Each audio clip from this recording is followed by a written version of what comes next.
Decoction போடுவது அப்படி ஒன்றும் பெரியதொரு காரியமல்ல என்று நினைத்து கொண்டிருந்தேன். அந்த சந்தர்ப்பம் வரும் வரையில் மனைவி பாத்ரூமில் வழுக்கி விழுந்து கணுக்காலில் லேசான, அவள் பாஷையில் பயங்கரமான வலி. வெறும் ஸ்டெட்ரைன் தான், 2 நாள் ரெஸ்டாக இருந்தால் போதும் என்று டாக்டர் சொல்லிவிட்டார். ரெஸ்ட் என்பதில் காப்பி கூட போடக்கூடாது என்பதும் அடங்கும் என்பது எனக்கு தெரியாது. அதனால் வழக்கம் போல் காலை 5:30 மணிக்கு காப்பி எதிர்பார்த்து காத்திருந்தேன்.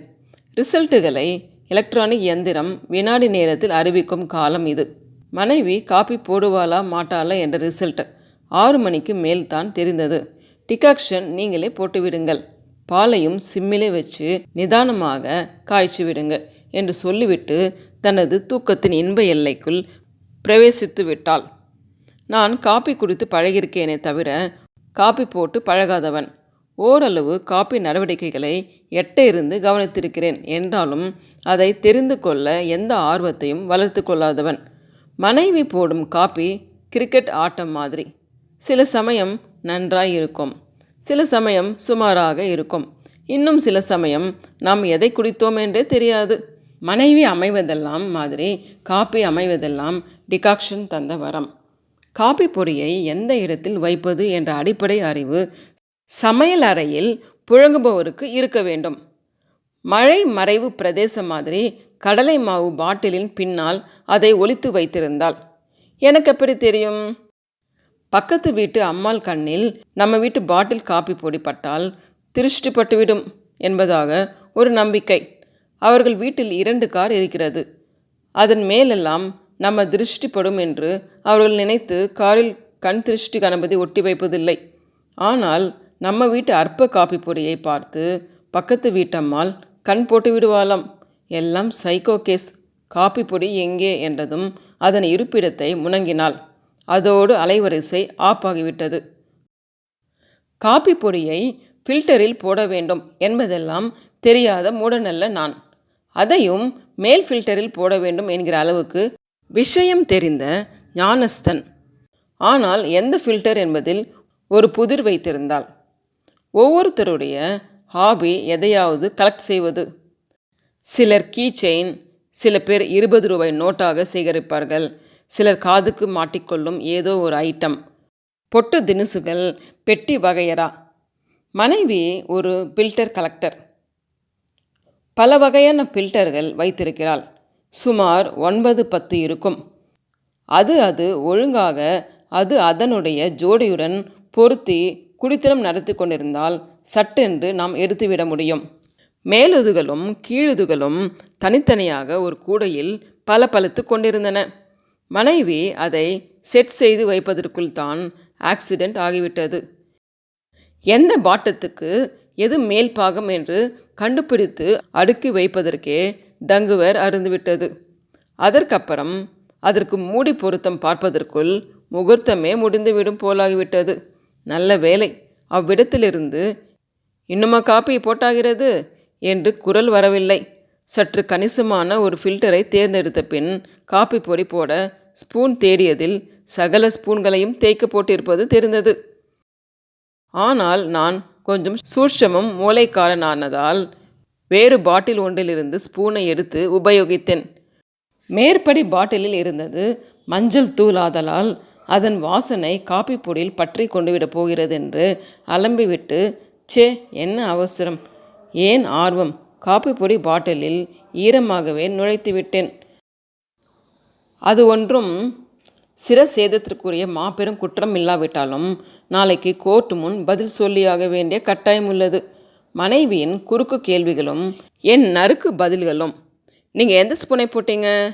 ஏதோ ஒரு ஸ்பூன். மிளகாய் பொடி ஸ்பூனா? நான் அந்த அளவுக்கு முட்டாள் இல்லை. மஞ்சள் பொடி பாட்டில் ஸ்பூன். எல்லாம் அலம்பிட்டு தான் போட்டேன். துடைச்சிங்களா? சரியாக சொல்லுங்கள். துடைக்காமலே போட்டிருக்கீங்க. சரியான ஞான கண்ணி. காப்பி பொடியெல்லாம் பிசு பிசுன்னு. சே, அப்புறம் ஏன் பாட்டிலை மூடலை? மஞ்சள் தூள் பாட்டிலையா? நல்ல மூடினேனே. நான் கேட்டது காப்பி பொடி பாட்டிலை. எல்லா வாசனையும் போச்சு. புளியங்காய் பொடியாட்டும் ஆயிடுத்து. ஒரே நாளில் இவ்வளவு பெரிய மனமாற்றம் நிகழ்ந்திருக்கும் என்று நம்ப முடியாவிட்டாலும் தப்பு தானே. இப்படியெல்லாம் கற்பனை செய்து கொண்டு மஞ்சள் பொடி பாட்டில் ஸ்பூனை ஈரம் போக வேஷ்டியிலேயே துடைத்து காய்ந்திருப்பதை சரிபார்த்து கொண்டு தான் பாட்டிலில் போட்டேன். சே, காப்பி பொடி பாட்டிலுக்குள்ளே ஏற்கனவே ஒரு சிறு ஸ்பூன் ஒளிந்து கொண்டிருந்தது. அதுதான் அளவு ஸ்பூனாக இருக்க வேண்டும். சில சமயம் அந்த சின்ன அலுமினிய பழைய ஸ்பூனை நான் சந்தித்திருக்கிறேன். சனியனை தூக்கி எறி முதலில் என்று கூட சொல்லியிருக்கிறேன். எங்கள் வீட்டில் அம்மா ஆசையாக கொடுத்தது. பாட்டி காலத்தில் இருந்த ஆக்கி வந்த ஸ்பூனாக இருந்துட்டு இருக்கு. உங்கள் கண்ணை ஏன் உறுத்துது? அந்த பாரம்பரிய ஸ்பூனாலேயே போட்டு விடலாம். நாளைக்கு விசாரணை கமிஷன் எந்த ஸ்பூனை போட்டீங்க என்று கேள்வி கேட்டால் கேள்விக்கு பதில் சொல்ல சாதகமாய் இருக்கும். ஸ்பூனால் எத்தனை போடுவது என்பது பிரச்சனை. வாய்ஸ் கொடுக்கலாமா? நீங்கள் பெரிய ரஜினி வாய்ஸ் கொடுக்குறீங்களா வாய்ஸு என்று எழுப்பப்பட்ட புலி உருமக்கூடும். 2 ஸ்பூன் காப்பி பொடியை போட்டாயிற்று. அப்புறம் ஞாபகம் வந்தது, ஃபில்டரில் கொஞ்சம் சர்க்கரை போடுவாள், அப்போதான் நன்றாக இருக்குமாம். ஒரு குன்சாக சர்க்கரை போட்டேன். சாதனையில் மாபெரும் பகுதி முடிந்தது. பாலை காய்ச்ச வேண்டியது, டிக்காஷனுடன் கலக்க வேண்டியது. சர் என்று நுரை பொங்க ஆற்றி குடித்துவிட்டு அவளுக்கும் தர வேண்டியது. பாலை காய்ச்சுவதில் ஒரு சின்ன இக்கு வந்து சேர்ந்தது. சிறிது சூடானதும் பாலில் வினோதமான கொப்புளங்கள் கிளம்பி டுப் டப் என்று வெடித்தன. உடம்பெல்லாம் நடுங்கி போச்சு. இறைவா, தெரிந்தோ தெரியாமலோ செய்த பிழையெல்லாம் பொறுத்தருள்வாயப்பா என்ற பிரார்த்தனை எடுபடவில்லை. இத்தனைக்கும் அறிவு கெட்டிய விதத்தில் பால் பாத்திரத்தை நன்றாக தேய்த்துத்தான் அடுப்பேற்றினேன். இதற்குள் எந்த அன்னப்பறவையின் தலையீடும் இல்லாமல் பால் வேறு நீர் வேறு என்றாகி கட்டி தனி தண்ணி இரண்டும் கலந்த தொகுதி தனி என கூட்டு சேராக கூட்டணி மாதிரி பால் அதிர்ஷ்டத்துக்கு திரிந்து கொண்டிருந்தது. மிக அபாய கட்டம். இதை மேலிடத்துக்கு ரிப்போர்ட் செய்தால் காலையில் மாபெரும் மகாபாரத யுத்தம் தான் நிகழும். ஈராக்கிய கைதியை நிர்வாணமாக்கி அமெரிக்க பெண் சோல்ஜர் கழுத்தில் கயிறை கட்டி இழுத்து போன பயங்கர காட்சி கண்முன் வந்தது. அமெரிக்க படையினர் அளவு கல் நெஞ்சுக்காரியல்ல என் அன்பு மனைவி. என்றாலும் சேதாரம் செப்டம்பர் 24 ஆச்சே. 1 லிட்டர் பாலையும் திரிய வைத்து விட்டேனே. இப்பொழுது தான் எனது பழைய எதிர்பார்ப்பு அழைப்பு வந்தது. இன்னுமா காப்பி போடுறீங்க? தோ ஆச்சு, நான் வரட்டுமா? வேணாம். அவசரமாக அவள் வருகையை ரத்து செய்தேன். முக்கியமான சடங்கு ஒன்று இருக்கிறதே. கட்டி தட்டிய 1 லிட்டரின் பூத உடலை உடனடியாக மறைத்தாக வேண்டும். புழக்கடை செடிக்கு கொண்டு போய் கொட்டலாம். ஆனால் போகிற வழியில் மனைவி, என்னத்துக்கு புழக்கடை கதவை திறக்கிறீங்க என்றால் விபரீதம். கொலை செய்வதை விட அதை மறைப்பது கடினமான வேலை என்பார்கள். பாலை திரிய வைப்பதை விட திரிந்த பாலை மனைவிக்கு தெரியாமல் கொட்டுவது கஷ்டமான வேலை. அதை ஒரு வழியாக சமையல் அறை தொட்டியிலேயே ஊற்றி பாலின் சுவடே தெரியாமல் குழாய் நீரை கணிசமாக ஓடவிட்டு மேற்படி பாத்திரத்தை புத்தி சக்திக்கு எட்டியவாறு அவசர தேய்ப்பு செய்து அலமாரியில் கவிழ்த்துவிட்டு புதிய பாத்திரத்தில் புதியதாக பாலை ஊற்றி ஒரு வழியாக பால் காய்ச்சும் படலம் முடிந்தது. இனி ஃபில்டரில் உள்ள டிகாஷனுடன் கலப்பு திருமணம்தான். ஃபில்டரை எடுப்பது மகா கடினமான வேலை. முற்பகல் செய்யின் பிற்பகல் விளையும் என்னும் பழமொழிக்கு சிறந்த உதாரணம் ஃபில்டரை கழற்றுவது தான். எவ்வளவு அழுத்தமாக மூடினோமோ அவ்வளவுக்கு அந்த சனியனை திறக்க முடியாது. சூடு வேற பற்றி கொள்கிறதா? ஒரு வழியாக வேட்டி, துணி, பிடித்துணி என்று பல வகை சாதனைகளை பயன்படுத்தியும் விட்டு தொலைத்து கொண்டால்தானே. இடுக்கியை எடுத்து ஃபில்டரின் மேல்புறத்தை தாஜா செய்தேன். அப்புறம் கீழ்ப்புறம். சட்டென்று ஒரு ஐடியா. சூடாக இருப்பதால் இறுக்கி பிடித்து கொண்டிருக்கலாம். ஒரு பாத்திரத்தில் தண்ணீர் பிடித்து அதில் ஃபில்டரை இலைப்பார வைத்தேன். அதற்குள் மனைவியிடமிருந்து, என்ன ஆச்சு, நான் வரட்டுமா என்று 3 கால்கள்.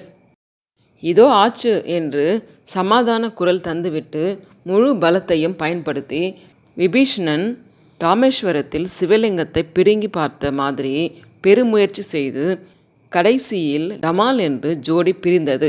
செய்கூலி சேதாரம் போக கீழ் ஃபில்டரில் அரை ஃபில்டருக்கு டிகாஷன், பிழைத்தேண்டா சாமி என்று பாலில் அதை கொட்டி சர்க்கரையும் அள்ளி போட்டு கலக்கி மனைவிக்கு கொண்டு செலுத்திவிட்டு சமையலறைக்கு திரும்புவதற்குள் தூ தூ என்று மனைவியின் கூப்பாடு.